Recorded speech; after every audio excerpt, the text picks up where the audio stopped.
केंद्रामधला जो बजेट आहे, केंद्राच्या बजेटमध्ये सुद्धा आपण जर बघितलं जवळपास 1,21 कोटी रुपयांचा बजेट हा केंद्र शासनाने आदिवासींसाठी दिलेला आहे.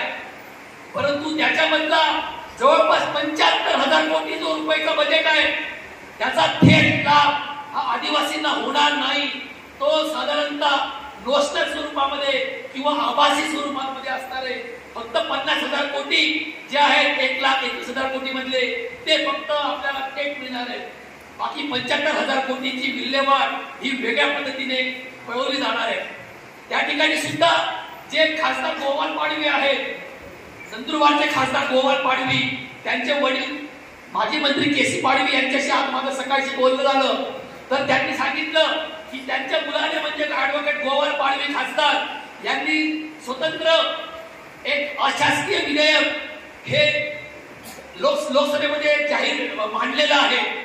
त्याच्या माध्यमातून आदिवासींच्या आणि अनुसूचित जमातीच्या बजेटसाठी स्वतंत्र कायदा केंद्र सरकारने करावा अशा पद्धतीचं त्यांनी विधेयक त्या ठिकाणी मांडलेलं आहे.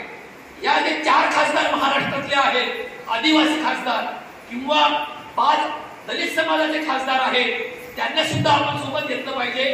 26 आमदार, 29 आमदार दलित समाजाचे आणि 25 आमदार आदिवासी समाजाचे असे 54 आमदार आणि 9 खासदार हे महाराष्ट्रामध्ये आदिवासींचे आणि अनुसूचित जमातीचे.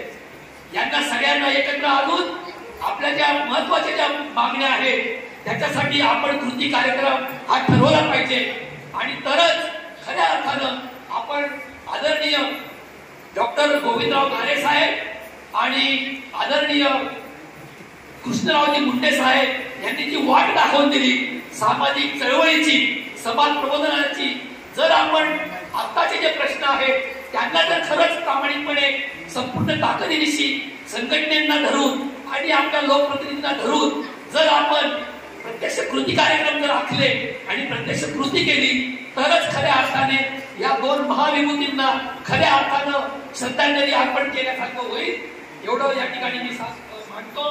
मला या ठिकाणी जी संधी दिली आणि मला जो पुरस्कार देऊन मला सन्मानित केलं त्याबद्दल मी आपल्या सर्वांचे मनापासून आभार मानतो. जय भीम, जय आदिवासी, जय राघोजी, जय बिरसा.